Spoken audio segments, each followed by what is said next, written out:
गुरवे गौरचन्द्राय राधिकायै तदालये कृष्णाय कृष्णभक्ताय तद्भक्ताय नमो नमः।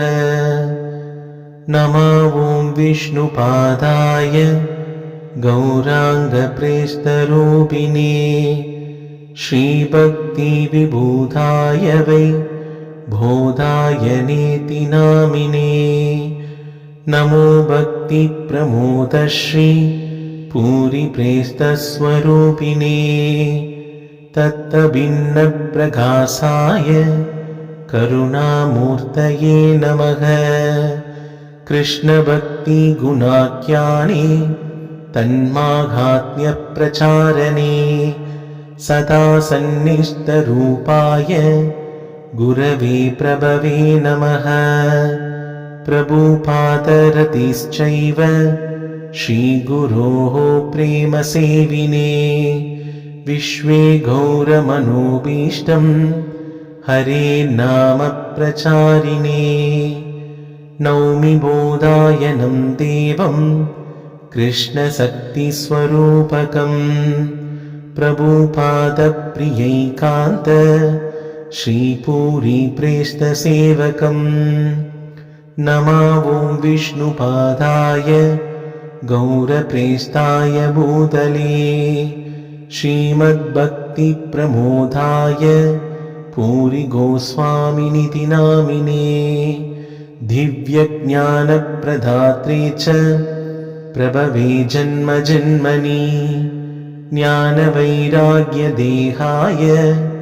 शास्त्रसिद्धान्तसंविते पतितानां समुद्धारे यतिवेषधराय वै प्रचाराचारकार्ये च जागरूकाय सर्वदा यदोद्धवस्यामकुमारात् भगवत् अर्चने रतिः वैष्णवानां सर्वकृत्ये दक्षता परमा तथा।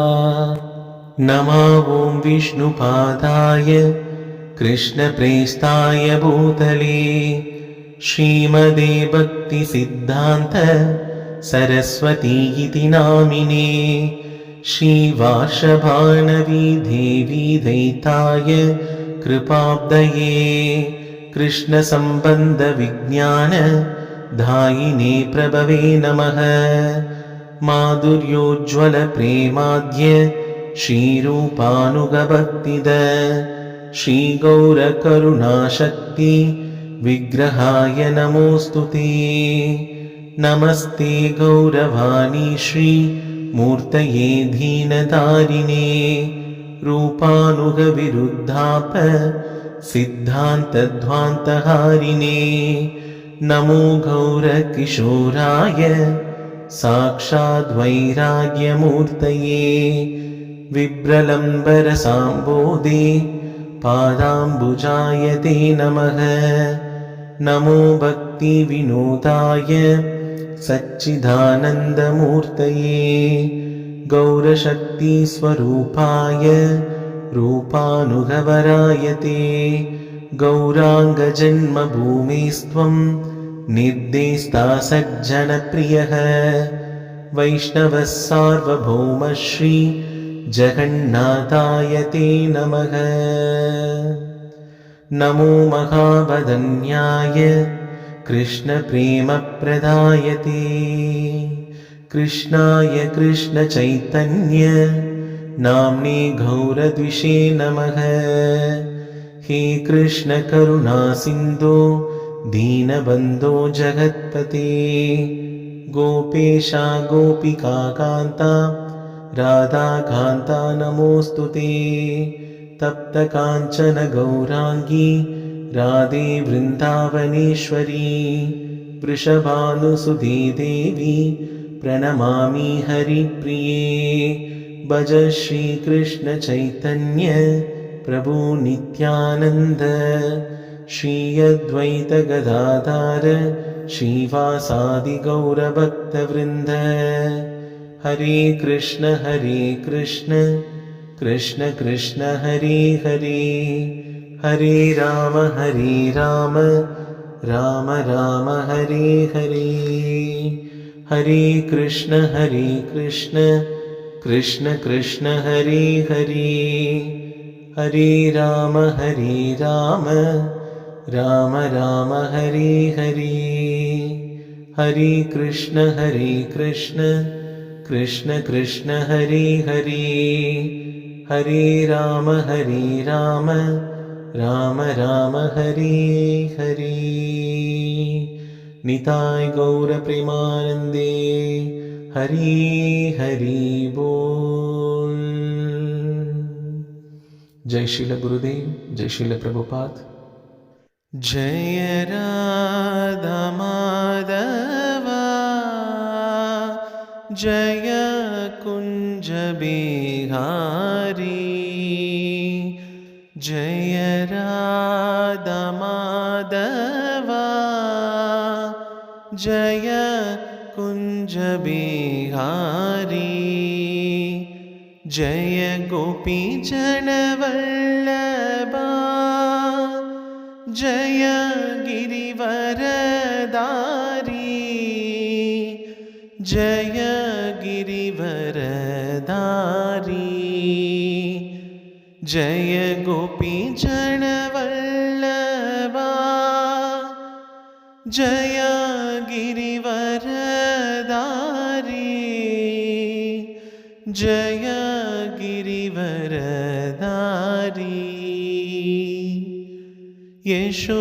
यशोदनन्दन व्रज जनरञ्जन, यशोदनन्दन व्रज जनरञ्जन, यमुनातीरा वर्णचारि, यमुनातीरा वर्णचारि, जय राधा माधवा, जय कुंज बिहारी, जय राधा माधवा, जय कुंज बिहारी। हरे कृष्णा कृष्ण कृष्ण हरे हरे, हरे राम राम राम हरे हरे, हरे कृष्ण कृष्ण कृष्ण हरे हरे, हरे राम राम राम हरे हरे। निताय गौर हरि बोल, हरि बोल, हरि बोल। निताय गौर हरि बोल, निताय गौर हरि बोल, हरि बोल, हरि बोल। निताय गौर हरि बोल। जय जय गुरुदेव, गुरुदेव, गुरुदेव, जय गुरुदेव, गुरुदेव, गुरुदेव, गुरुदेव, जय गुरुदेव। जय जय प्रभुपाद, प्रभुपाद, प्रभुपाद, जय जय प्रभुपाद, जय श्रील प्रभुपाद, प्रभुपाद, प्रभुपाद, जय श्रील प्रभुपाद.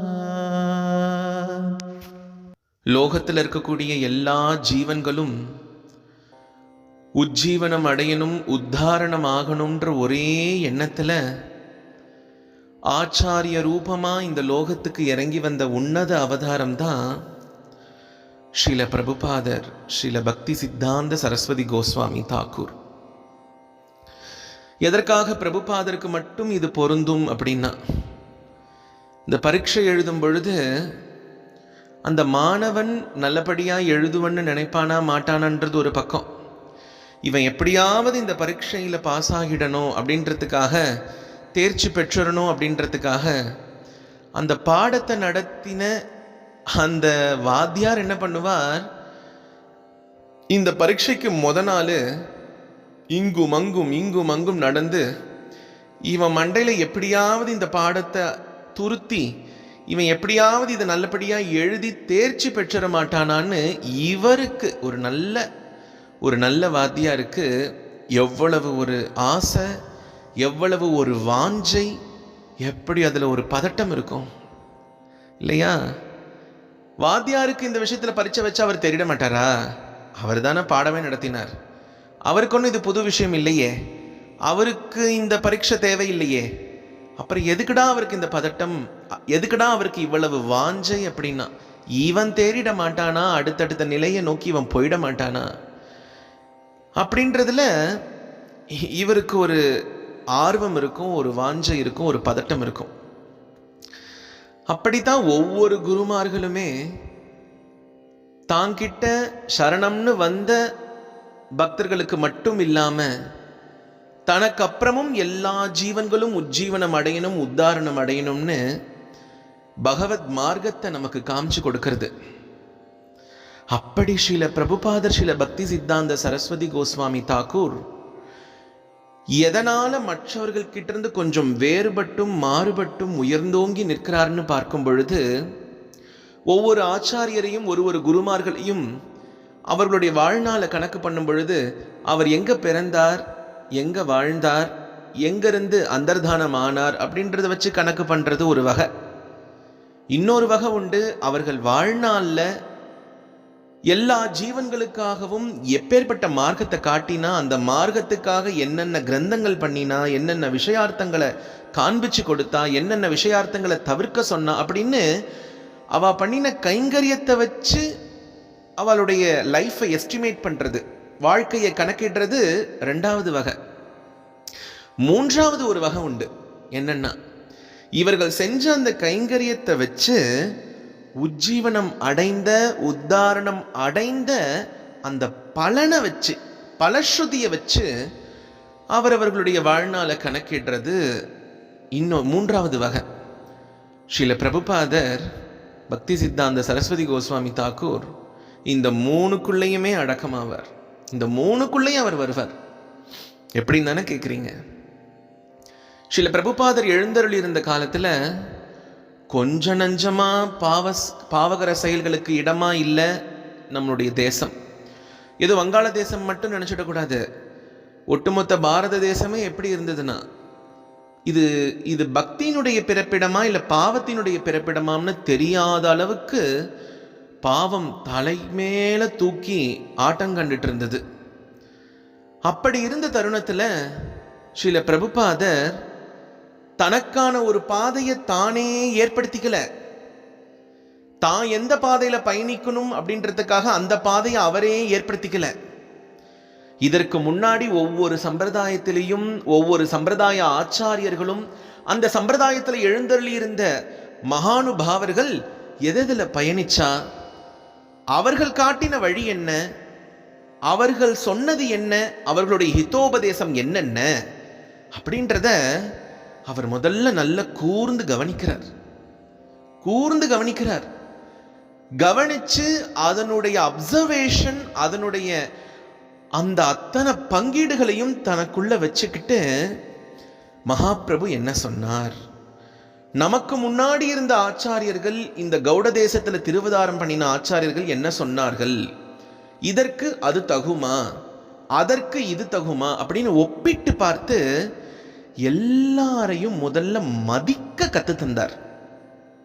எடுத்த உடனே ஹரே கிருஷ்ணா மகாமந்திரம் சொல்லு, இந்த மகாமந்திரம் உன்னை என்னை உஜ்ஜீவனம் படுத்தும்பா அப்படின்னு அவர் சொல்லல. அவர் முதல்ல சொல்லி கொடுத்தது என்னன்னா, எல்லா ஜீவன்களையும் முதல்ல மதிக்க கத்துக்கோ, முதல்ல மதிக்க தெரிஞ்சுக்கோ.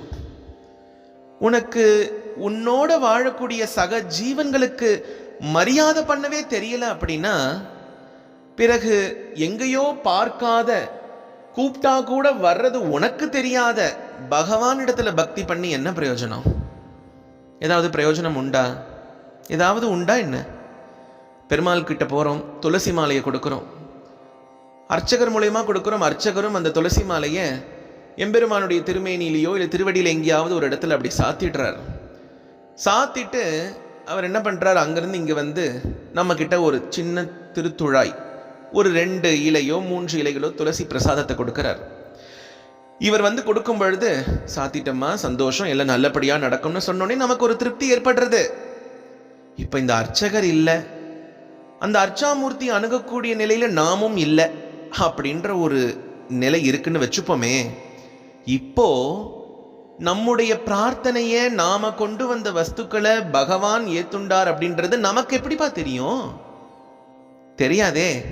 அப்ப அதுக்கே அர்ச்சகர் அப்படின்ற ஒரு வியாஜம் தேவைப்படுறது இல்லையா? தேவைப்படுறது இல்லையா?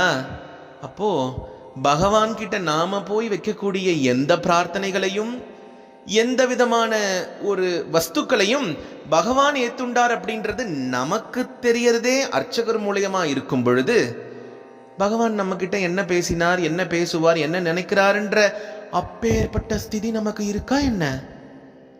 அப்போ பிரபுபாதர் நமக்கு கற்றுக் கொடுத்த முதல் விஷயம், எல்லாரையும் முதல்ல மதிக்க கத்துக்கோ. எல்லாரையும் நீ முதல்ல மதிக்க கத்துண்ட அப்படின்னா, அதுக்கப்புறம் அடுத்தடுத்த நிலைகள்ல பக்தியிலேயே நிறைய நிலைகள் உண்டு. பொதுவாக சொல்லுவா கனிஷ்ட, மத்தியம, ரொம்ப அட்வான்ஸ்டாக இருக்கிறவால உத்தம அப்படின்னு சொல்லுவா. ஆனால் இதை பொதுவாக ஸ்ரீல பிரபுபாதர் எப்படி பார்த்தாருன்றத தனியாக ஒரு ஆர்டிக்கல் என்ன கேட்டிங்கன்னா காண்பிக்க முடியாது. ஏதாவது பிரபுபாதர் இதை பற்றி பேசினாரான்னு கேட்டால் காண்பிக்க முடியாது. ஆனால் நீ உண்மையிலேயே ஸ்ரீல பிரபுபாதர் பக்தி சித்தாந்த சரஸ்வதி கோஸ்வாமி தாக்கூருடைய எல்லா கைங்கரியத்தையும் முழுசா தெரிஞ்சு படிச்சு புரிஞ்சுக்கிட்ட அப்படின்னா உனக்கு ஒரு விஷயம் புலப்படும். நீ யாரை பார்த்து கனிஷ்ட ஆரம்ப நிலைன்னு சொல்றியோ, நீ யாரை பார்த்து மத்தியம நடுநிலைன்னு சொல்றியோ, நீ யாரை பார்த்து உத்தம ரொம்ப மேல்நிலைன்னு சொல்றியோ, அவரவர்கள் நிலையிலிருந்து அவர்கள் உன்னை பார்க்கும்போது உனக்கு ஒரு சர்டிஃபிகேட் கொடுப்பா. ஆஹா, இவன் வந்து இதுல மத்தியம, அந்த மாதாஜி வந்து உத்தம. அந்த மாதாஜி கிட்ட போய் கேட்டா அவ ஒரு சர்டிபிகேட் வச்சிருப்பாங்க, அவங்க சொல்றது வேற நிலைகள்ல இருக்கும். அப்போ வைஷ்ணவ சம்பிரதாயங்கள்ல எல்லா ஆச்சாரிய சிரோமணிகள் காட்டின வழியும் உத்தமம் தான். அவளுடைய வழியில நின்று அவரவர்கள் சொன்ன அந்த வழியை பேணும் போது மற்றைய வழிகள்ல உனக்கு எது தேவைப்படுறதோ அந்த தேவையை பொறுத்து தான் இங்க சான்றிதழ் கொடுக்கப்படுறது. கனிஷ்ட, மத்தியம, உத்தமனை தவிர்த்து அவர்களுடைய ஸ்வரூப லட்சணத்துக்கு கிடையாது. ரொம்ப முக்கியமான விஷயம் இது. யாருடைய ஸ்வரூப லட்சணத்துக்கும் இங்க கனிஷ்ட, மத்தியம, உத்தமன்னு கிடையாது. கௌடிய சம்பிரதாயத்துல இருந்து, பிரம்ம மத்வ கௌடிய சரஸ்வதி சம்பிரதாயத்துல இருந்து நாம எந்த பாவத்துல ராதாராணிய சேவிக்கிறோமோ பார்க்கிறோமோன்னு சொல்லக்கூடாது இல்லையா? தமிழ்ல நீயும் பார்க்கிற, நானும் பார்க்கிறேன், அம்மாவை பார்க்கிறோம், அப்பாவை பார்க்கிறோம், தெய்வத்தையும் பார்க்கிறேன்னு சொல்லும் பொழுது சாமியை பார்த்தியான்னு கேட்கக்கூடாது, சுவாமியை சேவிச்சியா, அதுதானே அழகான வார்த்தை. இதுல சம்ஸ்கிருதமோ தமிழ்னு போட்டி வந்துடக்கூடாது. அழகான பாங்கான வார்த்தைகள் எதுல இருந்தாலும் அதை அழகா பயன்படுத்திக்கணும். அப்ப ராதாராணிய ஒரு கௌடிய தாசன், ஒரு கௌடிய பக்தன் சேவிக்கிற விதத்துக்கு மற்ற சம்பிரதாயத்து, அதாவது ஸ்ரீ வைஷ்ணவ சம்பிரதாயத்திலேயோ மாத்வ சம்பிரதாயத்திலேயோ இல்ல வல்லபாச்சாரியர் காட்டின மார்க்கத்தையோ இல்ல நிம்பார்க்காச்சாரியர் காட்டின மார்க்கத்தில் இருக்கக்கூடிய பக்தர்கள் நமக்கு கனிஷ்டமாவோ மத்தியமாவோ உத்தமமாவோ தெரிவா. இப்ப நமக்கு யார் உத்தமமா தெரிவா? ராதாராணியே எல்லாம்னு சொல்லக்கூடியவர்கள் நமக்கு உத்தமமா தெரிவா. ஸ்ரீ வைஷ்ணவாளுக்கு யார் ரொம்ப உத்தமமா தெரிவா? எம்பெருமானார் ராமானுஜருடைய திருவடியை அணுகி யாரு பிரபத்தி மார்க்கம் அதுல பயணிக்கிறாள். பிரபத்தினா சரணாகதின்ற ஒரு அர்த்தம் மட்டும் அதுக்குள்ள நுழையாது. அதுக்குள்ள ரொம்ப முடிஞ்சது என்னன்னா சேஷத்துவம். நீ ரொம்ப தாசியப்பட்டு சரணாகதி பண்ணணும்.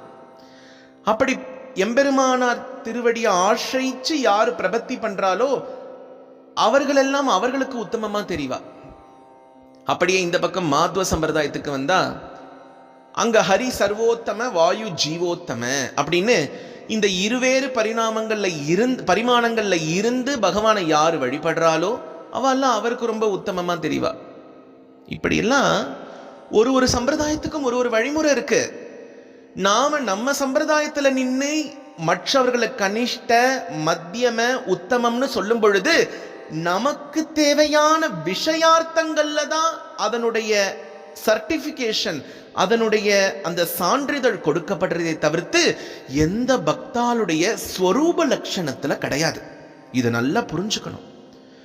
ஏன்னா ஸ்ரீல பிரபுபாதர் பக்தி சித்தாந்த சரஸ்வதி கோஸ்வாமி தாக்கூர் இதை முன்னிடுறார். முதல்ல ஒரு முறை நம்முடைய பரமகுருநாதர் ஸ்ரீல பக்தி பிரமோத பூரி கோஸ்வாமி தாக்கூரை நம்முடைய சம்பிரதாயத்தில் இருக்கக்கூடிய இன்னொரு ஆச்சாரியர் என்ன பண்ணிடுறார், நம்முடைய சம்பிரதாயத்திலே தான், நம்ம சம்பிரதாயத்திலே இருக்கிறவர் ஒருத்தர் என்ன பண்ணிட்டார், இவர் கனிஷ்ட அதிகாரி அப்படின்னு சொல்லியாச்சு. இவர் கனிஷ்ட அதிகாரின்னு சொன்னதுதான் தாமதம். பல பேருக்கு கோபம் வந்துருச்சு.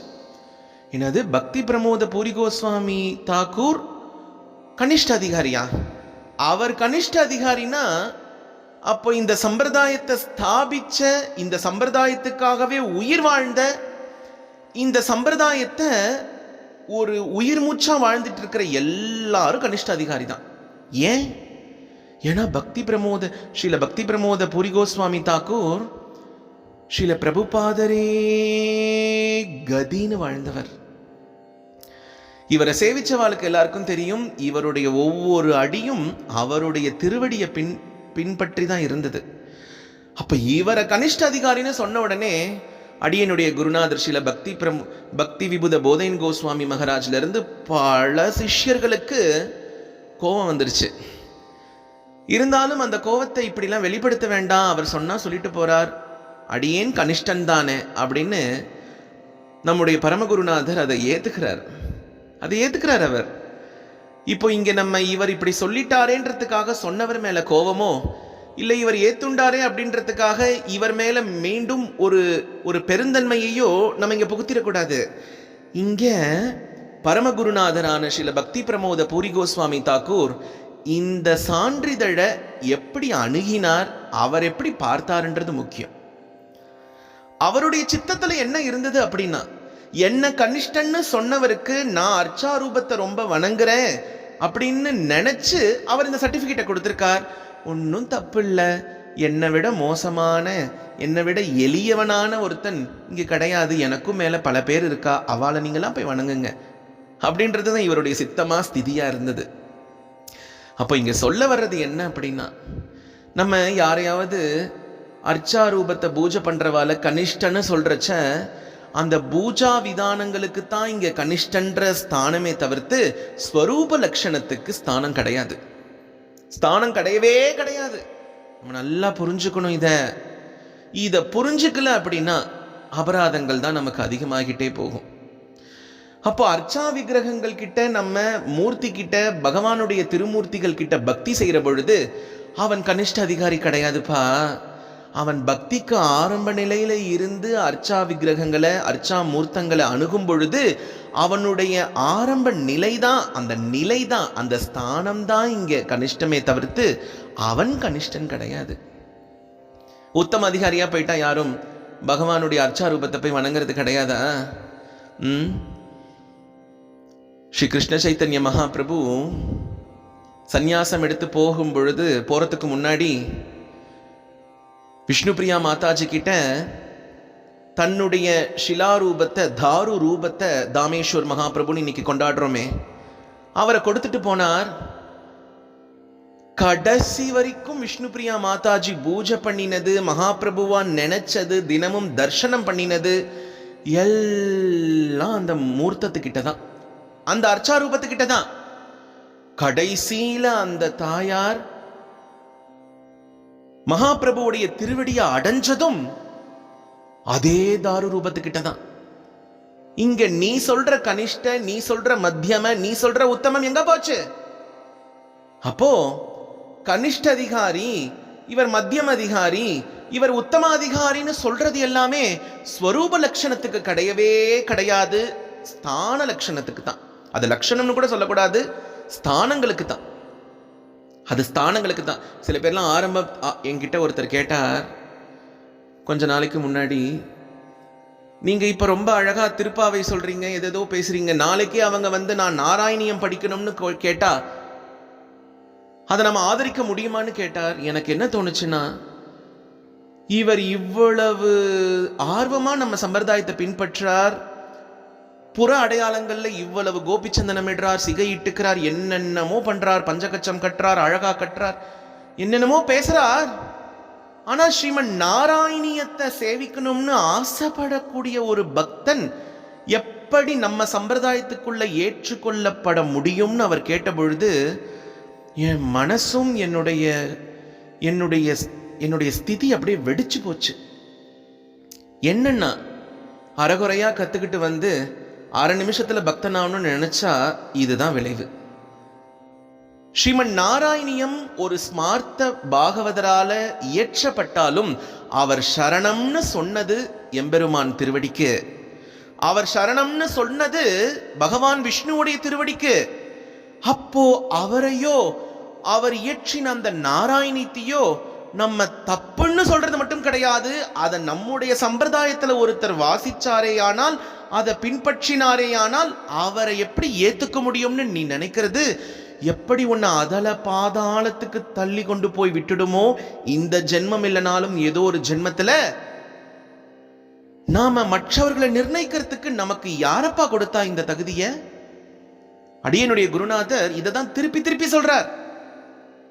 நம்முடைய குரு பரம்பரையை பின்பற்றுனா என்னுடைய பூஜா விதானங்களுக்கு என்னுடைய குருநாதர் சொன்ன, என்னுடைய குருநாதருடைய குருநாதர், குருநாதருடைய குருநாதர், என்னுடைய ஒட்டுமொத்த குரு பரம்பரையும் சொன்ன வழியை பின்பற்றுவோம்.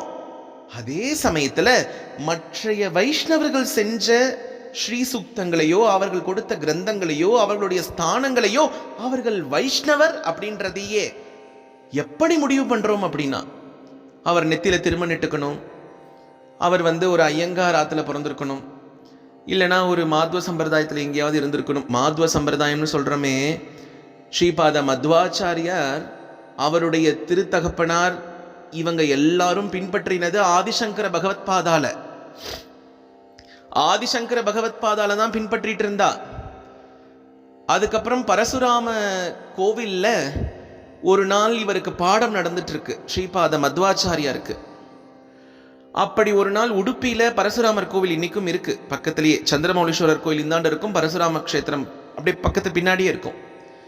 அப்படி ஒரு நாள் பாடம் நடத்தும் பொழுது ஆச்சாரியன் சொல்லக்கூடிய பகவத் விஷயத்துல கொஞ்சம் ஸ்ரீபாத மத்வாச்சாரியருக்கு முரண்பாடு ஏற்படுது. சின்ன பையன் ஆனந்த தீர்த்தர், அதுக்கப்புறம் தானே ஆனந்த தீர்த்தர் என்ற திருநாமம். முரண்பாடு ஏற்பட்டோன்னே இவர் உடனே புரட்டி பார்க்கிறார். யாருடைய டீச்சிங்ஸை, யாருடைய பாடத்தை புரட்டி பார்க்கிறார்னா ஸ்ரீபாத ராமானுஜாச்சாரியருடைய பாடத்தை புரட்டி பார்க்கிறார். ஸ்ரீபாத ராமானுஜாச்சாரியார் ஸ்ரீபாத மத்வாச்சாரியருக்கு முன்னாடி கிளம்பி போயிட்டார். அவருடைய பாடத்தை எல்லாம் புரட்டி பார்க்கும் பொழுது அவர் பகவத் விஷயத்தை அற்புதமா கொடுத்திருக்கார். இவரோ இப்படி முன்னுக்கு பின் முரணா கொடுத்துட்டு இருக்கார். யாரு? ஸ்ரீபாத மத்வாச்சாரியார் யார்கிட்ட படிக்கிறாரோ அந்த ஆசிரியர். அப்பதான் ஸ்ரீபாத மத்வாச்சாரியருக்கு கொஞ்சம் கொஞ்சமா விஷயங்கள் அப்படியே பெருசாகி அவர் இதுல ஆழமா பார்க்க ஆரம்பிச்சிட்டார். தன்னுடைய ஆச்சாரியன் சொல்லி கொடுக்கறதெல்லாம் தப்புன்னு புரிய வந்துருச்சு அந்த சின்ன பையனுக்கு. இவ்வளவு விஷயங்கள் இருக்கு. நம்ம யாரையும் ஒரு குறை சொல்றதுக்கு முன்னாடியோ, ஒரு விஷயத்தை பொதுவா அறிவிக்கிறதுக்கு முன்னாடியோ, நம்ம முதல்ல நிறைய விஷயங்களை உயர்ந்தோர்கள் கிட்டையோ இல்ல வைஷ்ணவ பெருமக்கள் கிட்டையோ அடிபணிஞ்சு தெரிஞ்சுக்கணும். அந்த வெறும் வெளி நான் நிறைய பேரை பார்த்திருக்கேன், வெளிப்படையா அடிப்பணிரோம்னு தண்டவத் பிரணாம்னு வாய்க்கிழிய நிறைய தண்டவத் பிரணாம் அதை கொடுத்துட்டு மனசுல அந்த மனதானது ஒரு வெறி பிடித்த குரங்கு போல இந்த கிளைக்கும் அந்த கிளைக்கும் அகங்கார மமகாரத்தால தாண்டவம் ஆடுறது நமக்கு நல்லா தெரியும். அந்த குரங்குடைய வால் அப்படியே சுருட்டி அது தாண்டவம் ஆடுற அந்த ஆட்டத்தை அப்படியே அடக்கி அது ரெண்டு கையும் கட்டி கால் இருக்கிற இடம் தெரியாம அமர்ந்து உட்காரும் பொழுது அதுக்கு பேரு தண்டவத் பிரணாம் இல்லையா? அதுக்கு பேரு தண்டவத் பிரணாம். அப்ப நீ சொல்லலாம் வாயை திறந்து, தண்டவத் பிரணாம் பிரபு, தண்டவத் பிரணாம் மாதாஜி அப்படின்னு அப்ப சொல்லலாம். தண்டவத் பிரணாம் எவ்வளவு பெரிய வார்த்தை இல்லையா அது? அப்போ நம்ம ஸ்ரீமன் நாராயணியத்தையோ இல்லை ஞானபானையையோ எந்த ஒரு கிரந்தமாக வேணா இருக்கட்டுமே, ஒரு வைஷ்ணவ சிரோன்மணி அதை ஏற்படுத்தியிருக்கார் அப்படின்னா முதல்ல அவர் வைஷ்ணவ சிரோன்மணியா வைஷ்ணவரா அப்படின்ற டிக்ளேர் பண்ற அந்த அதிகாரமே நமக்கு கிடையாது. எந்த வெளிப்புற அடையாளத்தை வச்சு நீ வைஷ்ணவன்னு சொல்லுவ? எதை வச்சு சொல்ல முடியும்? வைஷ்ணவன்னா இன்னதுதான் லட்சணம்னு சொல்லும் பொழுது மேலக்கோட்டையில எம்பெருமானார் எழுந்தருளி இருந்தார் ஸ்ரீபாத ராமானுஜாச்சாரியார். நெத்தியில இடுறதுக்கு திருமண்ணே கிடைக்கலையா. நெத்தியில ஒண்ணுமே இட்டுக்காம இருந்த காலமும் ராமானுஜாச்சாரியாருக்கே ஏற்பட்டுச்சு. அவரே சொல்லியிருக்கார் நெத்தியில இட்டுக்கணும், இதுவும் முக்கியம்னு. இப்ப இது இல்லாம இருந்ததுனால அவர் வைஷ்ணவர் இல்லைன்னு ஆக்கிட முடியுமா? இதெல்லாம் எதனாலன்னா நம்முடைய புக்கிஷ் நாலேஜ், நம்ம புத்தகங்களை மட்டுமே நம்பி இருந்து படிக்கிறதுனால வரக்கூடிய விளைவு. குருநாதருடைய திருவடியில் அணுகி அப்படி நம்ம ஒரு விஷயத்தை சம்பாதிக்கணும்னு ஆசைப்படும் பொழுது அன்னைக்குத்தான் நம்முடைய மாயைன்ற திற விலகி உண்மையான விஷயம் அழகான சூரிய கதிர்கள் போல நம்ம ஹிருதயத்துக்குள்ள பிரவேசமாகும். இங்க நமக்கு சொல்றார் ஸ்ரீல ரகுநாத் தாஸ் கோஸ்வாமி, குரௌ கோஷ்தே கோஷ்தாலைஷு பார்த்தாச்சு, சுஜனே பூசுரகனே. ரெண்டு விதமான பெருமக்களை நமக்கு காட்டி கொடுக்கிறார். சுஜனே பூசுரகனே. சுஜனே அப்படின்றது ஒரு விதமானது, பூசுரகனே அப்படின்றது ஒரு விதமான பதம். இங்க சுஜனேன்னு சொல்லும் பொழுது அவர் சொல்றார், இந்த லோகத்துல நீ யார வைஷ்ணவன்னு சொல்றியோ இல்ல நன்மக்கள்னு சொல்றியோ அவெல்லாம் இந்த சுஜனேன்ற பதத்துக்குள்ள வந்துருவா. பூசுரகனே அப்படின்னு சொல்லும் பொழுது இந்த லோகத்துல பல பேர் பலவிதமான வர்ணாசிரம தர்மத்துல வாழ்வா இல்லையா. இந்த பூசுரகணன்னு சொல்றத பிராமணாலையும் குறிக்கும். பிராமணால்னு சொன்னோடனே இவ பிறப்பால பிராமணரா இல்ல இவ கர்மத்தால பிராமணரா ஆனாலா அப்படின்ற ஒரு விசாரத்துக்குள்ள நம்ம போய்க்க கூடாது.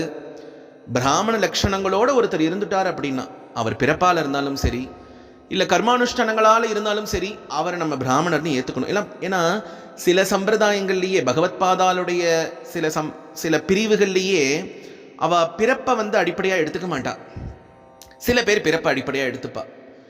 அதே போல நம்ம கௌடிய சம்பிரதாயத்திலையும் பிறப்பை சில பேர் அடிப்படையா எடுத்துக்கிறதும் உண்டு, பிறப்பை சில பேர் அடிப்படையா எடுத்துக்காததும் உண்டு. ஸ்ரீல பிரபுபாதர் பக்தி சித்தாந்த சரஸ்வதி கோஸ்வாமி தாக்கூர் பிறப்பை அடிப்படையா எடுத்துக்க மாட்டார். அவருக்கு அதன் பேர்ல நம்பிக்கை இல்லை. அது ஒரு விதத்துல நியாயமும் கூட. அப்போ இந்த பூசுரகணன்ற வார்த்தைக்கு வியாக்கியானம் சொல்லக்கூடிய பெருமக்கள் சொல்றது உண்டு. என்ன ஏன் நான் ஃபர்ஸ்ட் சுஜன சொல்லல நேரடியா பூசுரகணத்துக்கு வரேன் அப்படின்னா, இந்த பதத்தை நம்ம முதல்ல தெளிவா புரிஞ்சுக்கணும். லோகத்துல சில பேர் வாழற காலத்துல தன்னுடைய அனுஷ்டானங்களால ஒரு நாளும் தவறாது அந்த அனுஷ்டான கிரமங்களை பின்பற்றக்கூடியவா இருப்பா. காத்தால சந்தியாவந்தனம் பண்ணாம எதுவும் புசிக்க கூடாது, எதன் பேரிலும் நாட்டம் போகக்கூடாது. நம்மளே காலையில எழுந்திரிச்ச உடனே எடுத்த உடனே ஃபோன் தான் பார்ப்போம் இல்லையா? இந்த ஃபோனில் யார் மெசேஜ் அனுப்பியிருக்கா, என்ன ரிப்ளை வந்திருக்கு, இமெயில் வந்திருக்கா இல்லையா, என்னென்னத்தையோ பார்ப்போம் காலையில் போன உடனே. அந்த மாதிரிலாம் இருக்கக்கூடாதான். காலையில் எழுந்திரிச்ச உடனே காயத்ரி ஜபத்துக்கு தயாராக ஆரம்பிச்சிடணும். படுக்கையிலிருந்து எழுந்திரிச்ச உடனே ஹரி ஹரி ஹரி ஹரி ஹரி ஹரி ஹரி ஹரின்னு நல்ல நாம சப்தத்தை சொல்லி, இந்த அடியேன் குருநாதர் ஸ்ரீல பக்தி விபுத போதேன் கோஸ்வாமி மகராஜ், அடியனுடைய குருநாதர் காலையில் அவருடைய திருப்பள்ளி எழுச்சிய ஒரு நாள் தரிசிக்கக்கூடிய ஒரு மகா பாக்கியம் அடியனுக்கு கிடைச்சது. தன்னுடைய வயோதிகத்தையோ தான் இருக்கக்கூடிய இடத்தையோ இது எதையும் அவர் பொருட்படுத்திக்க மாட்டார். காலையில் எழுந்திரிச்ச உடனே அவருடைய நாவானது மேலும் கீழும் மேலும் கீழும் பகவன் நாமா சொல்றதும், அந்த பூஸ்பர்ஷம் அந்த பூமியில கால் வைக்கிறதுக்கு முன்னாடி அந்த பூமாதேவியின் இடத்துல பிரார்த்தனை பண்றதும் அவருடைய ஒரு தினசரி அனுஷ்டானங்கள்ல ஒண்ணு. அவர்கிட்ட தீட்சை வாங்கின பல அன்பர்களுக்கு அவர் இந்த உபதேசத்தை கொடுப்பார். கொடுக்கிற ஒவ்வொன்றையும் அவரே சிரமேற்கொண்டு பின்பற்றுறத அடியேன் தரிசிக்கக்கூடிய மகா பாக்கியம் கிடைச்சது. அப்பதான் புரிஞ்சுது, இப்படிப்பட்ட உன்னதமான ஒரு குரு கிடைக்கிறது எவ்வளவு உன்னதம், எவ்வளவு குடுப்பனை இருக்கணும் இல்லையா? எவ்வளவு பெரிய குடுப்பனை இருக்கணும். அப்பேற்பட்ட குடுப்பனைக்கு நம்மெல்லாம் பாத்திரமா இருக்கிறோம்னு நினைச்சுக்கிறதே நமக்கு மிகப்பெரிய பாக்கியம். அப்ப இந்த பூசுரகணன்ற அந்த பதத்துக்கு அழகே, காலையில எழுந்திருச்சு இப்படி கர்மானுஷ்டானங்கள் எல்லாம் சரிவர செஞ்சு நித்திய காயத்ரி ஜபம் எல்லாம் முடிச்சு, அதுக்கப்புறம் எம்பெருமானுடைய திருவாராதனம், இந்த ஷட்கர்மம்னு சொல்லுவா இல்லையா, ஸ்நான பான ஜப யோக தபம் அப்படி சொல்றா இல்லையா, இதையெல்லாம் சரிவர செஞ்சு அதுக்கப்புறம் பகவானுடைய பிரசாதத்தை அனுபவிக்கக்கூடிய ஒரு நிலையில் இருக்கக்கூடியவன் ஒரு உன்னதமான பிராமணன்.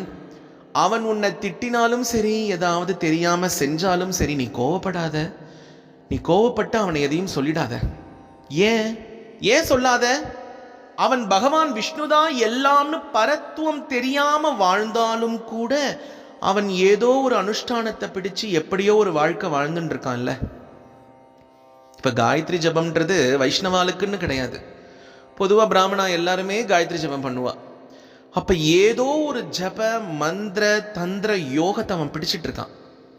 அதை அவன் நம்புறானே, வேதத்தினுடைய அந்த பாக விஷயங்களை அவன் நம்புறானே, வேதத்தை நம்புறான் இல்லையா, அவன் பிராமணன். பிரம்மத்தை நம்புறான் இல்லையா, அவன் பிராமணன். அப்போ அவன் ஏதாவது சொன்னாலும் நீ கோவப்பட்டு எதுவும் பேசிடாத, அவன் எதுவும் செஞ்சிடாத. ஏன்னா நாம பயணிக்கக்கூடிய இந்த பக்தி மார்க்கத்துக்கு அது தேவையில்லாத உபத்திரவத்தை கொடுத்துரும். உனக்கு அவனை பிடிக்கலைன்னா நீ கொஞ்சம் தூர தள்ளி போயிடலாமே தவிர்த்து, அவனுடைய செய்கைகளை வெறுக்கலாமே தவிர்த்து, நீ அவனை வெறுக்கக்கூடாது. நீ அவனை வெறுக்கக்கூடாதுப்பா, யாரையும் வெறுக்கக்கூடாது. முக்கியமா இது போல சில விஷயங்களை பிடிச்சிட்டு அதன்படி வாழறவால அவனை வெறுக்காத. அவனை வெறுக்காத, அவனுக்கு மரியாதையை கொடு. இப்படிலாம் பண்றியா, சந்தோஷம். நீங்கள் காயத்ரி ஜபம்லாம் ரொம்ப நன்னா பண்ணுறீள். இந்த காயத்ரி ஜபம் எதுக்கு இப்படி ரொம்ப ஒரு ஒரு உத்வேகத்தோடு நீங்கள் பண்ணுறீங்கன்னு உங்களுக்கு புரியுறதா? ஏன்னா அப்படியாவது இந்த நாக்கில் மகாமந்திரம் ஹரே கிருஷ்ண கிருஷ்ண கிருஷ்ண ஹரே ஹரே, ஹரே ராம ராம ராம ஹரே ஹரேன்னு ஒரு முறையாவது இந்த மகாமந்திரம் சுத்தமாக வந்துடாதான்ற ஒரு அல்பாசைக்குத்தான் இந்த காயத்ரி ஜபம். சில பேர்லாம் சொல்கிறது உண்டு, காயத்ரி ஜபம் எனக்கு 4 மணி நேரம் ஆகும், 3 மணி நேரம் ஆகும், 5 மணி நேரம் ஆகும்னு. அவங்க எல்லாரையும் ஒரு நாள் குருநாதர் காயத்ரி ஜபம் பண்ணும்பொழுது கூப்பிட்டு வச்சு காட்டணும். அவருக்கும் ரொம்ப நேரம் ஆகும். ஆனால் அவர் அதை எப்படி பண்ணுறார், யாருக்கெல்லாம் பிரணாமங்கள் கொடுக்கிறார், என் பாட்டம் பேர் தெரியாது, என் முப்பாட்டம் பேர் தெரியாது எனக்கு. அப்படி இருக்கு இன்னைக்கு காலகட்டத்தில் பிறந்த குழந்தைங்க. இவர் எடுப்பார் எடுப்பார் எடுப்பார் எடுப்பார் எடுப்பார் எடுப்பார் எடுப்பார் அந்தந்த குருநாதருடைய சிஷ்யர்களுக்கே அந்தந்த குருநாதருடைய முழு திருநாமமும் 2-3 தடவை ரிகர்சல் பார்த்ததுக்கு அப்புறம் தான் வாயிலேயே நல்லா முழுசா வரும். இவர் அப்படி அப்படி அப்படி விஷ்ணு சகஸ்ரநாமம் சொல்றாரா, இல்ல கிருஷ்ண சகஸ்ரநாமம் சொல்றாரா, இல்ல ராதா சகஸ்ரநாமம் சொல்றாரான்றது நமக்கு தெரியாது. ஆனா இவர் குரு பரம்பரையினுடைய சகஸ்ரநாமம் மாதிரி அத்தனை குருமார்களுடைய திருநாமமும் சொல்லி சொல்லி சொல்லி சொல்லி அந்த திருமேனியானது அந்த பூமியில ஸ்பர்ஷிச்சு ஸ்பர்ஷிச்சு ஸ்பர்ஷிச்சு வந்தனத்தை கொடுக்கும் பொழுது அப்பதான் நமக்கே ஆசை வரும் இல்லையா?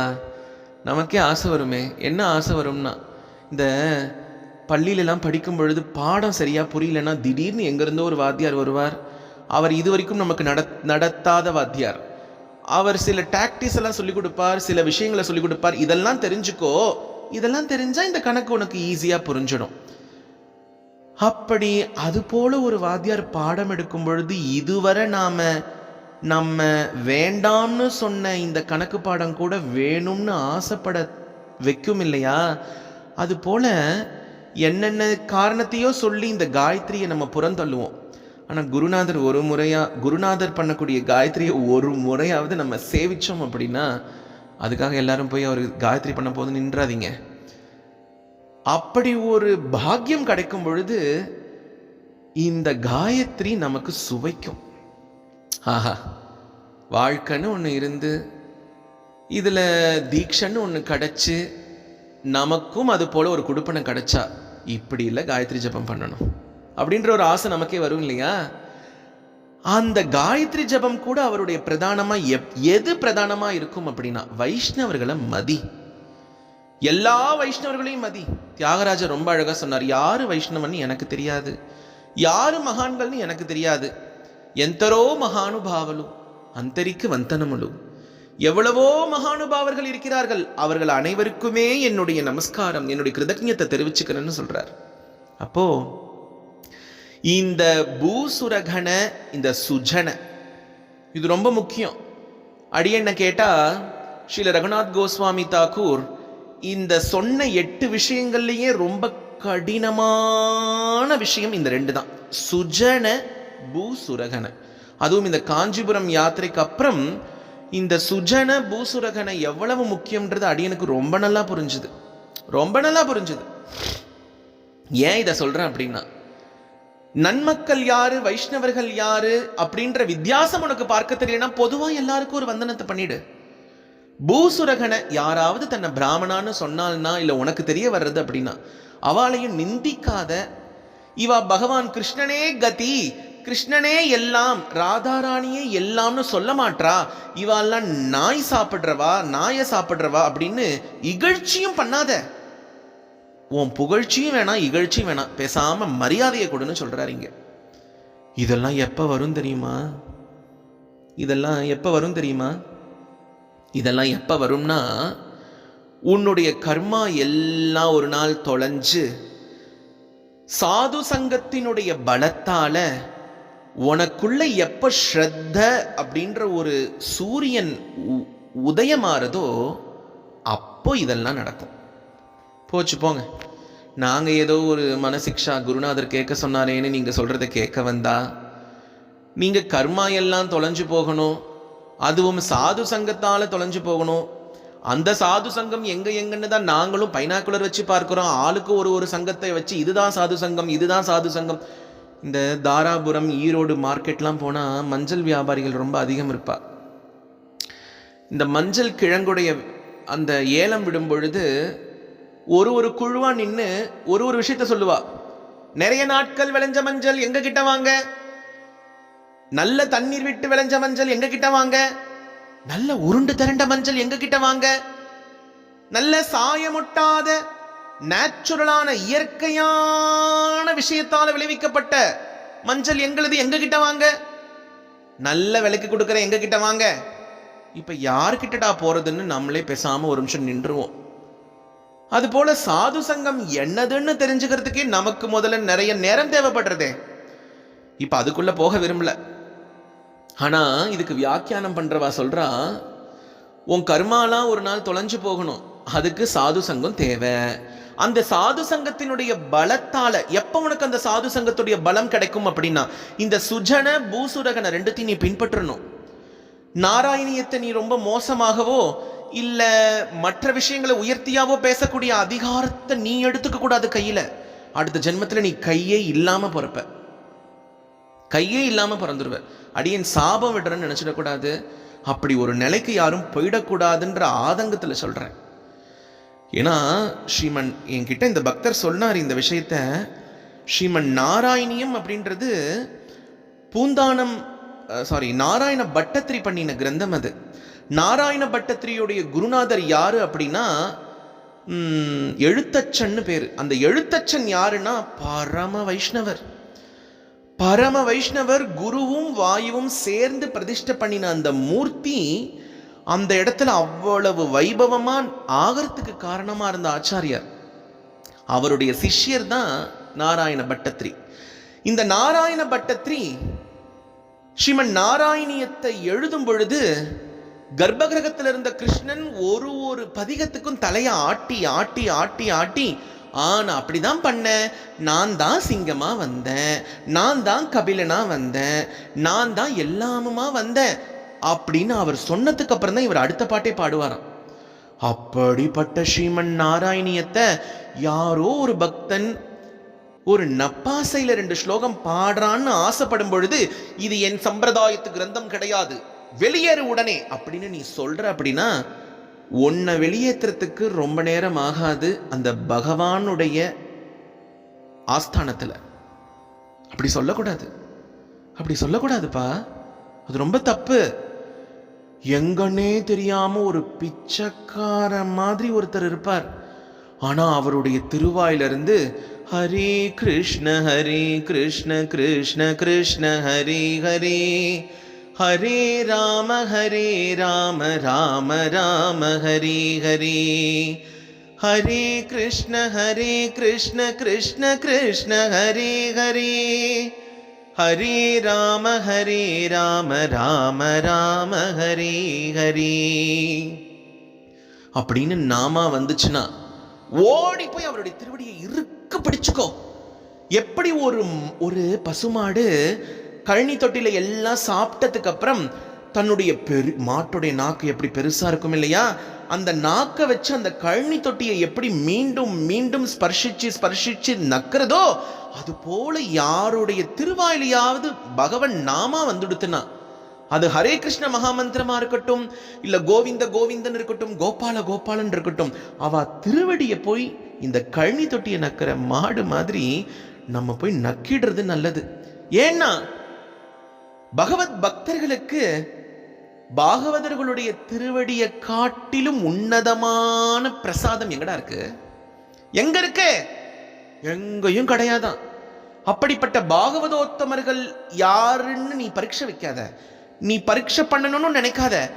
நாமா வந்துடுச்சா நீ போய் அவர்களுடைய திருவடிய இந்த மாடு நக்கிறது போல அந்த பாத தூளிகளை சாப்பிட ஆசைப்படு.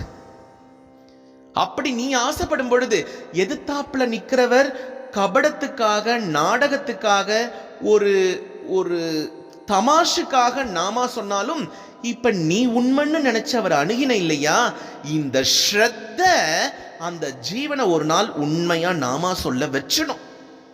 அதுதான் வைஷ்ணவ தர்மத்துடைய அழகு. ரெண்டு பக்கத்துல ஏதாவது ஒன்னு போலியா இருந்து ஒன்னு உண்மையா இருந்ததுன்னா இந்த உண்மை அந்த போலியை போய் அணுகும் பொழுது இந்த உண்மையினுடைய தபோ சக்தியாலேயே அந்த போலி ஒரு நாள் உண்மையாயிடும்.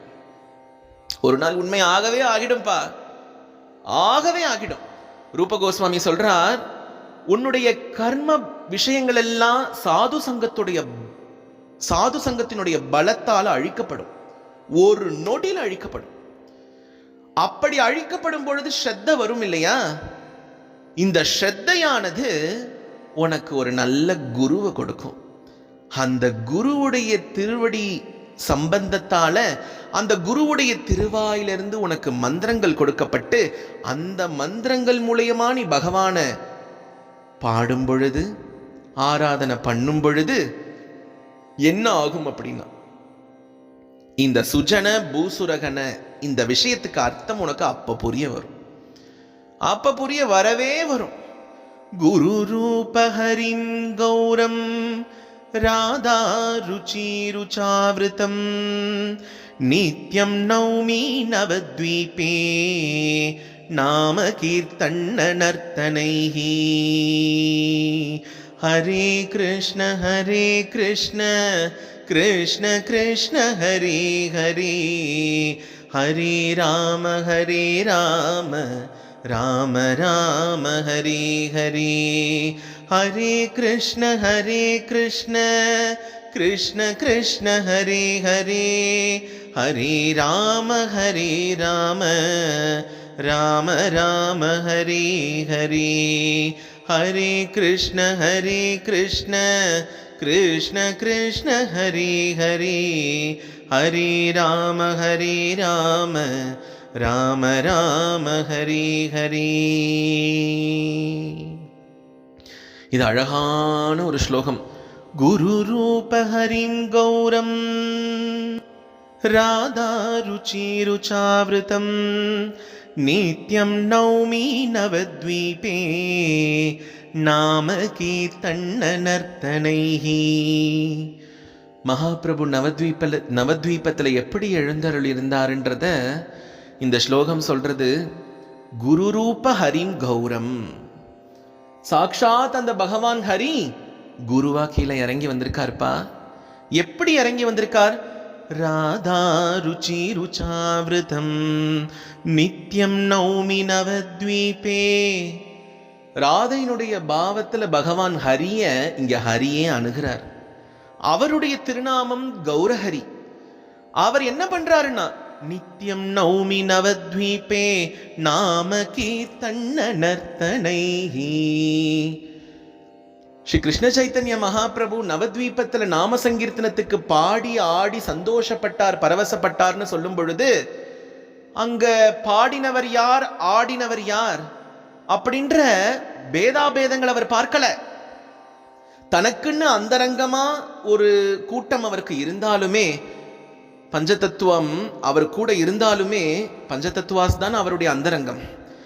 அதற்கு காட்டிலும் இன்னும் சில பார்ஷதர்கள் அவரோட இருந்தாலுமே அவர் மற்றவர்கள் சொல்லக்கூடிய நாமா, மற்றவர்கள் ஆடக்கூடிய அந்த நாம சங்கீர்த்தனத்துக்கான நர்த்தனத்தை மதிச்சார். முதல்ல மகாபிரபுவின் அப்படி செய்யும் பொழுது நாமெல்லாம் ஏமாத்துறோம்.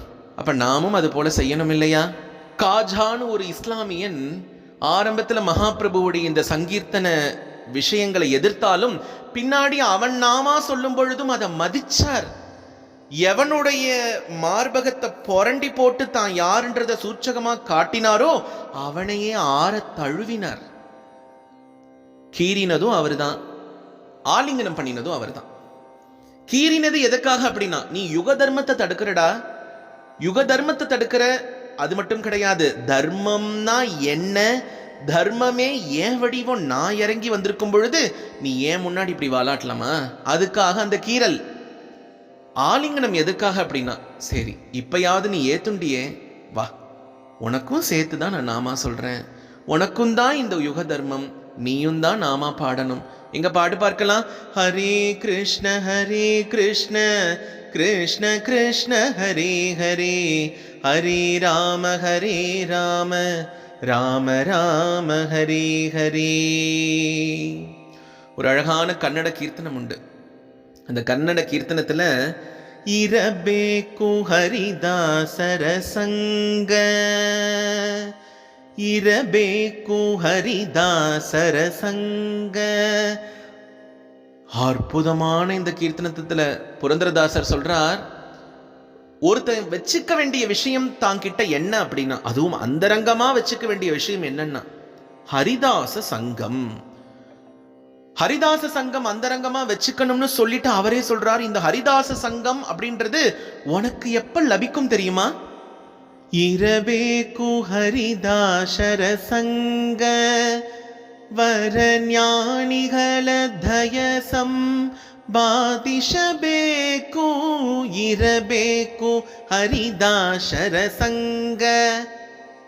ಹೇ ಅಪ್ಪ ಇಲ್ಲಿ ಬಾರೋ, ಯಾವುದು ಬೇಕು ನಿಮಕು ಯಾವುದು ಬೇಕಪ್ಪ? ನಮಗೂ ಧನಂ ಬೇಕು, நமக்கு தாய் ಬೇಕು, தந்தை ಬೇಕು, மனை ಬೇಕು. ஆஹா, உனக்கு என்னடா வேணும்னு கேட்டா எனக்கு காசு வேணும். அப்படியே எங்க அம்மா அப்பா இந்த வீடு சொத்து எல்லாம் எனக்கு வேணும், ஆனா இது மாதிரி வேணும்னு கேட்க கூடாதான். இவர் சொல்றார், இரபேக்கு ஹரிதாசர சங்க வர ஞானிகள தயசம் பாடிசபேக்கு. எதனி சம்பாதிக்கணும் தெரியுமா? ஹரிதாசனின் சங்கத்தை சம்பாதிச்சு வச்சுக்கோ. அடுத்தது சொல்றார், ரொம்ப உனக்கு நேரம் இருக்கு அப்படின்னா அதிஞானியாக்கி ಹರಿ ಕದಯ ಕೇಳಬೇಕು, ಯತಿಗಳ ಪದಕ್ಕೆ ಎರಗಬೇಕು. ಅಧಿಜ್ಞಾನಿಯಾಗಿ ಹರಿ ಕದೆಯ ಕೇಳಬೇಕು. நல்ல ஹரிபக்தனுக்கு அழகு என்னன்னா ஹரிக்கதைய கேட்கணும். இந்த ஹரிக்கதை எனக்கு வேணும்னு நீ சொல்லு. நீ என்ன கேட்கணும் தெரியுமா? ஹரிக்கதை வேணும்னு கேளு. எதிகல பதக்கே எரகபேக்கு. சந்நியாசிகள் யாராவது வந்தா அவா கிட்ட போய் நமஸ்காரம் பண்ணிக்கோ, அவள்கிட்ட பணிவா போய் இரு. இங்க எதிகலன்னு சொல்லும் பொழுது சந்நியாசிகள்னு கிடையாது, எல்லா பக்தர்கள் கிட்ட எல்லா மகான்கள் கிட்ட பணிவை கத்துக்கோ அப்படின்னு சொல்றார். அடுத்தது சொல்றார், ஷட்கர்ம ಮಾಡಬೇಕು ವೈಷ್ಣವ ಒಳಿಸಬೇಕು, ಉತ್ಕೃಷ್ಟ ವೈರಾಗ್ಯ ಬೇಕು. ಷಟ್ಕರ್ಮ ಮಾಡಬೇಕು, ವೈಷ್ಣವ ಒಳಿಸಬೇಕು, ಉತ್ಕೃಷ್ಟ ವೈರಾಗ್ಯ ಬೇಕು.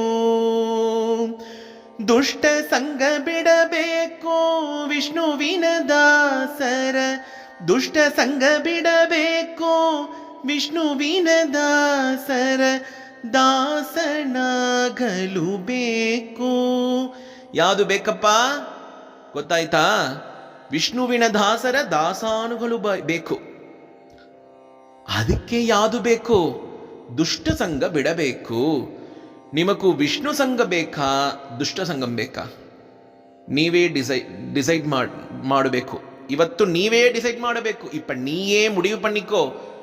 ಇವತ್ತು ನಿಮಗೂ ದುಷ್ಟ ಸಂಘ ಬೇಕಾ, ವಿಷ್ಣು ಸಂಘ ಬೇಕಾ? ದುಷ್ಟ ಸಂಘ ಬೇಕಂದ್ರೆ விஷ்ணு சங்கம் சிக்கில்ல.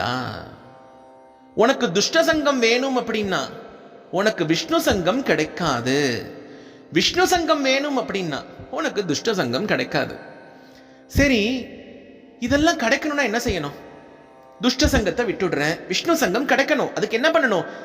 ஏகாந்த ಕೂಡಿರಬೇಕು, ಲೋಕ ವಾರ್ತೆ ಬಿಡಬೇಕು, ಲೋಕೈಕನಾದನ ಭಜಿಸಬೇಕು. நமக்கெல்லாம் ரொம்ப முக்கியமானது. ஏகாந்த கூடிரಬೇಕು, ಲೋಕ ವಾರ್ತೆ ಬಿಡಬೇಕು, ಲೋಕೈಕನಾದನ ಭಜಿಸಬೇಕು. இதெல்லாம் வேணும்னா கொஞ்சம் ஏகாந்தமா கூடணும். சரி, அது என்ன ஏகாந்த கூடிரಬೇಕು? இதுக்கு ரெண்டு விதமான அர்த்தம் சொல்லுவா மாத்வ சம்பிரதாயத்துல. தனிமையில நின்று பஜனை பண்ணணும் அப்படின்றது ஒரு அர்த்தம். இன்னொன்னு என்னன்னா, சாது சங்கம் சாது சங்கம் சாது சங்கம்னு ஒரு 10-20 பேர் 100-200 பேர்னு ஒன்னா கூடி, இது கூடினது சாது சங்கம் தானே, இங்க இருக்கிறவா சாதுக்கள் தானேன்னு அங்க போயும் நீ புறம் பேசின. சில பேர்லாம் கதை கேட்கறது எதுக்கு வருவான்னா, இவங்க நிறைய ஊரு கதை பேசுவாங்க, உலக கதை பேசுவாங்கன்னு கதை கேட்கறதுக்கு. இன்னைக்கு நிறைய பேர் அப்படித்தானே பண்றா. இன்னைக்கு நிறைய பேர் டிவி ஆன் பண்ணினா ஹரிகதைன்ற பேர்ல அவ பேசுறது என்னன்னா, உன் கதை என் கதை, நான் காலையிலிருந்து என்ன பண்ணினன்ற கதை. இதெல்லாம் கேட்கும் போது லைவ்லியா இருக்கே. என்னைக்கோ கஜேந்திரன் வந்தான், முதல்ல வாயிலாக்கப்பட்டான், ஆதி மூலமேனு கூப்பிட்டோன்னே பகவான் வந்தான்றது ரொம்ப அது ரொம்ப ஓல்டு ஃபேஷனா இருக்குப்பா. லைவ்லியா இருக்கு இவங்க பேசுறது. அதனால இந்த கதையை கேட்க வந்தேன் அப்படின்றதுக்கு பேர் ஹரிகதை கிடையாதான். அந்த கதை எப்படி இருக்கும்னா, சொல்றவரும் ஏகாந்தத்துல சொல்லணும், கேட்கிறவாலும் ஏகாந்தத்துல கேட்கணும். அப்படி இருக்கணும் ஹரிகதைன்றது. இங்க புரந்தரதாசர் சொல்றார், இதுக்கு வியாக்கியானம் பண்ணினவாள் சொல்றா, புரந்தரதாசருடைய இந்த கீர்த்தனத்துல ஏகாந்தம் கூடிரಬೇಕು, ஏகாந்தம் கூடணும். நீ தனிமையில நின்று நாமா சொல்றதும் ஒரு வித ஏகாந்தம். சாது சங்கம் சாது சங்கம்னு ஒண்ணு கூடி அங்க போயும் இன்னொருத்தரை பத்தி நம்ம தப்பா பேசுறோம் அப்படின்னா அது எப்படி சாது சங்கமாகும்? அதனால அப்படி இல்லாம உன்னை சுத்தி 1000 பேர் இருந்தாலும் அங்கேயும் உனக்கு ஏகாந்தம் திளைக்கணும். இப்படி இருக்கணும் இல்லையா? ஸ்ரீல பிரபுபாதர் பக்தி சித்தாந்த சரஸ்வதி கோஸ்வாமி தாக்கூர் எழுந்தருளி இருந்த காலத்துல ஹரிகதை நடக்கிறது எப்படின்றத நிறைய மகாஜனங்கள் சொல்லி கேட்டிருக்கேன். இதுல ஒரு பெரிய விஷயம் என்ன தெரியுமா? நம்முடைய சம்பிரதாயத்துக்காரா சொல்றதை காட்டிலும் மற்றைய சம்பிரதாயத்துக்காரால் இருக்கக்கூடிய பெரியோர்கள் சொல்றதை கேட்கும் பொழுது இன்னும் ஆச்சரியமா இருக்கும்.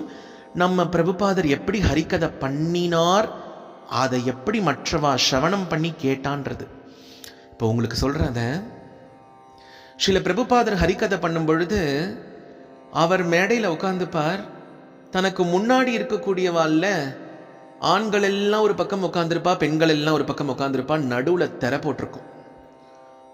அவர் கையில ஏதாவது ஒரு ஒரு சின்ன பின்னு இல்ல காஞ்ச இலையை அப்படி கீழே போட்டார்னா அந்த சப்தம் அந்த ஹரிகதை நடக்கிற இடத்துல கேட்குமா. அவர் வர்றதுக்கு முன்னாடியே எல்லாரும் காத்திருப்பாலாம்.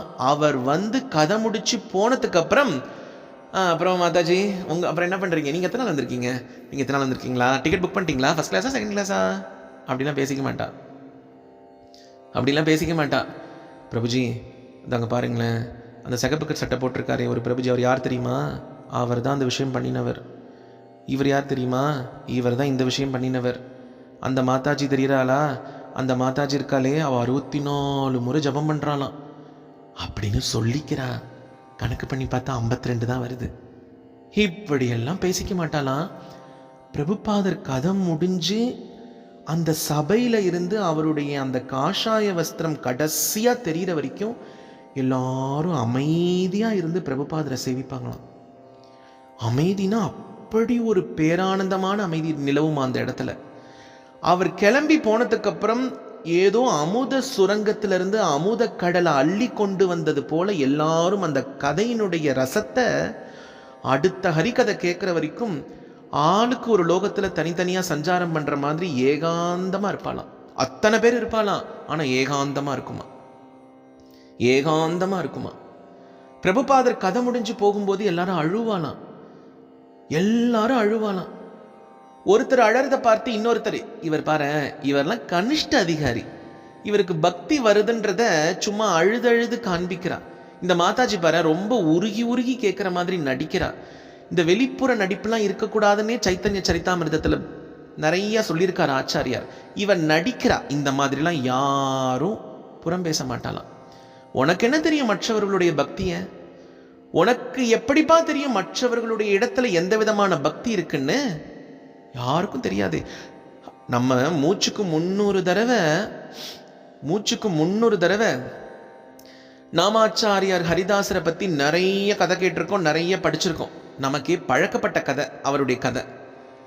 ஆனால் இங்கே பிரச்சனையே என்னன்னா, அவர் முசல்மானா இருந்து பக்தி பண்ணினதுனால, ரொம்ப ரொம்ப ரொம்ப ரொம்ப தன்னை தாழ்ச்சியாக காட்டினதுனால, அவர் பண்ணின பக்தியை மற்றவா புரிஞ்சிக்காததுனால வந்த விளைவு தான் அவர் அவ்வளவு பிரச்சனை அனுபவிச்சார்.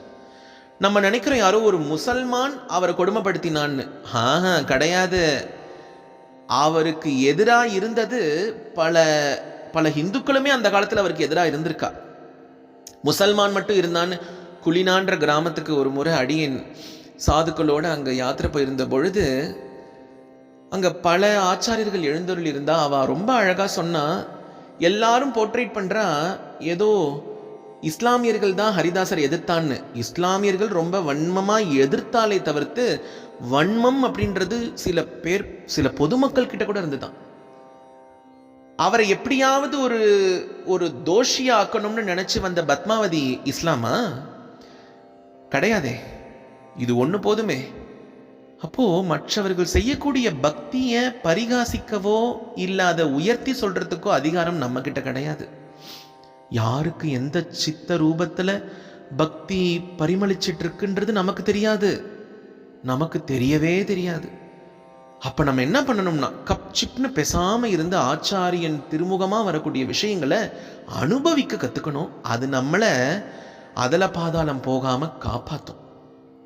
அதனால புரந்தரதாசருடைய இந்த கீர்த்தனத்துல ஏகாந்த கூடிரபேக்கு லோக வார்த்தை ಬಿಡಬೇಕು, லோகாயுதமா சொல்லக்கூடிய விஷயங்கள் எல்லாம் நம்ம விடணும். நானே பார்க்கறது உண்டு. யாராவது வெளிநாடுகள்ல இருந்து யாராவது பக்தி பண்ண இங்க வந்துட்டா அவர்களை ரொம்ப கொண்டாடுறதும் அவர்களை ரொம்ப பெருசா பேசுறதும், அவர்களிடத்துல ஏதோ பக்தி அங்கிருந்து தான் எப்படி சொல்றது, ஊத்து பெற்று வருவது போல பார்க்கறதும், அதெல்லாம் லோகாயுதமான பார்வை. அதே போல இவர்களும் என்ன பண்ணுவானா, வெளிநாட்டுல இருந்து வர்றவா இவெல்லாம் பாரத தேசத்துக்காரா, இவர்களுக்கு பக்தின்றது கதவை போய் டப் டப்னு தட்டினா திறந்து பக்தி தரிசனம் கொடுக்குற மாதிரி இவ வாழ்ந்துட்டு இருக்கான்னு அவளும் நப்பாசையோட நம்மளை பார்ப்பா. இது ரெண்டுமே கூடாதான். லோகாயுதமா பேசாத, லோகாயுதமா பார்க்காத. நீ அண்ணாந்து பார்க்க வேண்டியது யாரு அண்ணா?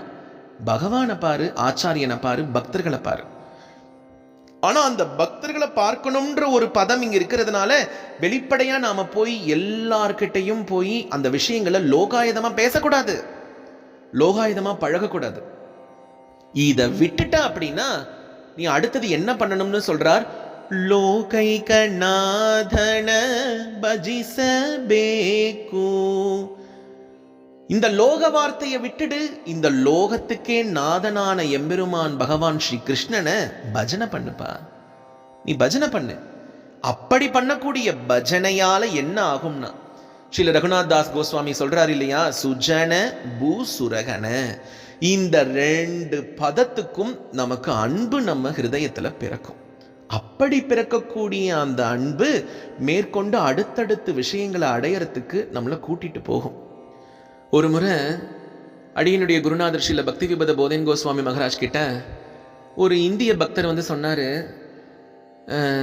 மகராஜ், அந்த அயல் நாட்டு பக்தர் ஒரு தவறு பண்ணிட்டார் தான், இருந்தாலும் இதை நீங்கள் பெருசுப்படுத்திக்க வேண்டாம், விட்டுடுங்க அப்படின்னு சொன்ன பொழுது ரொம்ப ஆச்சரியமான, ரொம்ப சுருக்கமான அழகான ஒரு பதிலை சொன்னார். அயல் நாட்டவர் அப்படின்றதுக்காக கிருஷ்ண கிருபையானது அவரை தேடி போகிறதுக்கு தயங்குச்சா, இல்லை அயல் நாட்டவர் அப்படின்றதுக்காக அவர் பண்ணக்கூடிய பக்திக்கு 2% வேல்யூ அதிகம், நீ பண்ணக்கூடிய பக்திக்கு 2% வேல்யூ கம்மின்னு இருக்கா? எனக்கு அதெல்லாம் தெரியாது. நாமா சொல்லக்கூடிய இந்த குரு பரம்பரையை ஆශ්‍රயிச்சு வந்த எந்த ஜீவனும் உஜ்ஜீவனம் அடையணுன்றது தான் என்னுடைய எண்ணம். அதனால் இங்கே நாமா சொல்லும் பொழுது தவறு யாரு பண்ணாலும் தவறு தான் அப்படின்னு எந்த விதத்திலையும் யார்கிட்டையும் பேதம் இல்லை அப்படின்றத தன்னுடைய சாதாரண ஒரு சம்பாஷணையிலேயே காட்டினார் அடியனுடைய குருநாதர். இது எதை காட்டுறது அப்படின்னா, நீயும் அது போல இருக்கணுன்றத நமக்கு அவர் சொல்லாம சொல்றத காட்டுறது. ஒரு அழகான பதம் சொல்றது, மகத் கிருபாவினா கோன் கர்மே பக்தி நோய் அவசியமிலையே கிருஷ்ண வைஷ்ணவ கிருபாய மகத் கிருபா வினா கோன் கர்மே பக்தி நோய் அவசியமிலையே கிருஷ்ண அவசியமிலையே கிருஷ்ண வைஷ்ணவ கிருபாய. நாம செய்யக்கூடிய பக்தியானது எப்பேற்பட்ட நிலையில் இருந்தாலும் சரி, எவ்வளவு விஷயார்த்தங்களை ஒழிச்சு அதையெல்லாம் உயர்ந்த விஷயமா மாத்தி பகவான் கிட்ட போய் நம்ம சரணடைஞ்சாலும் சரி, மகான்களுடைய சங்கம் இல்லாம, அவளுடைய கிருப்பை இல்லாம பகவானுடைய கிருப்பைய கூட நாம அணுக முடியாதான். பகவானுடைய கிருப்பை நம்ம நோக்கி வராதான். நீ ஒரு அழகான பெரிய தட்டுல அழகழகான பூஜை பண்றதுக்கான விஷயங்கள் எல்லாத்தையும் அடுக்கிற, சாம்பிராணி வச்சிருக்க, அழகான தூபஹாரத்தி தட்டு வச்சிருக்க, புஷ்பங்கள் வச்சிருக்க, சங்கம் வச்சிருக்க, அழகான வாசன திரவியங்கள் எல்லாம் வச்சிருக்க. இவ்வளவும் வச்சிருக்கியே, இதுல ஏதாவது ஒன்று கீழே விழுந்தாலும் அது உன்னை பூஜை பண்ண விடாம தடுத்துரும். அதனால இவ்வளவு விஷயங்களையும் எடுத்து போறதுக்கான ஒரு தட்டு வேணுமே, ஒரு தாம்பூலம் வேணுமே. அந்த தாம்பூலமானது இந்த மகத் சங்க கிருபை போல, சாது சங்கத்தால உனக்கு கிடைக்கக்கூடிய அந்த வைஷ்ணவர்களுடைய கிருபை. அது இல்லாம நீ எவ்வளவு உயர்ந்த வஸ்துக்களை கொண்டு பகவானை பூஜை பண்ணினா, இருக்கிறதுலயே உயர்ந்த வஸ்து எது? பகவானை பூஜை பண்றதுல நான் உங்க எல்லாரையும் கேட்கிறேன், இருக்கிறதுலயே உயர்ந்த வஸ்து எது?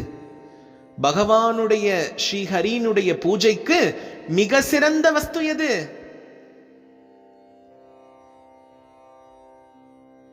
எது? எந்த வஸ்து அது? ஆத்ம வஸ்து.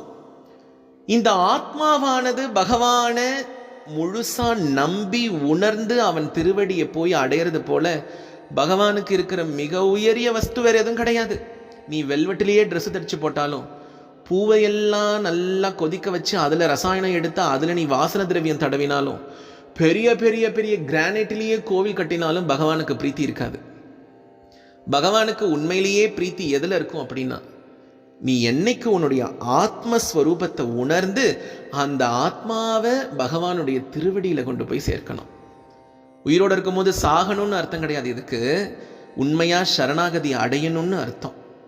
நம்முடைய சம்பிரதாயத்தில் சரணாகதின்றது நடுத்தரமா வந்துடுறது. ஏன்னா சரணாகதியை தாண்டி நம்ம இன்னும் பயணிக்க ஆரம்பிச்சுடுறோம் அடுத்தடுத்த நிலைகள்ல.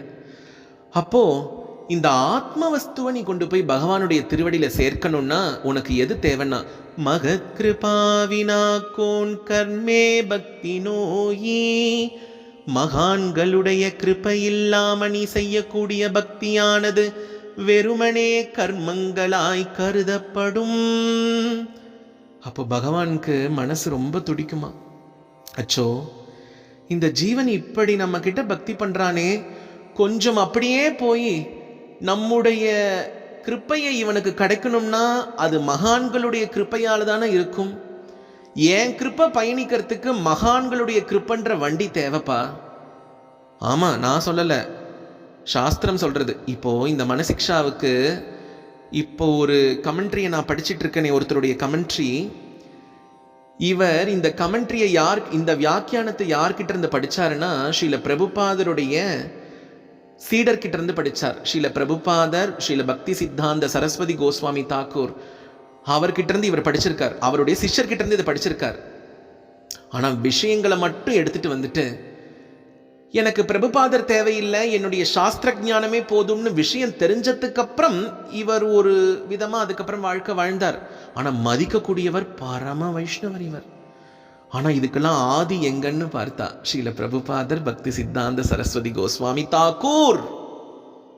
அவர் தான். அவர் இல்லைன்னா இன்னைக்கு பக்தி சந்தர்ப்பத்துக்கு வியாக்கியானம் இல்லை. அவர் இல்லைன்னா இன்னைக்கு ஸ்ரீமத் பாகவதத்தை புரிஞ்சுக்கக்கூடிய விதத்துல புரிஞ்சுக்க முடியாது.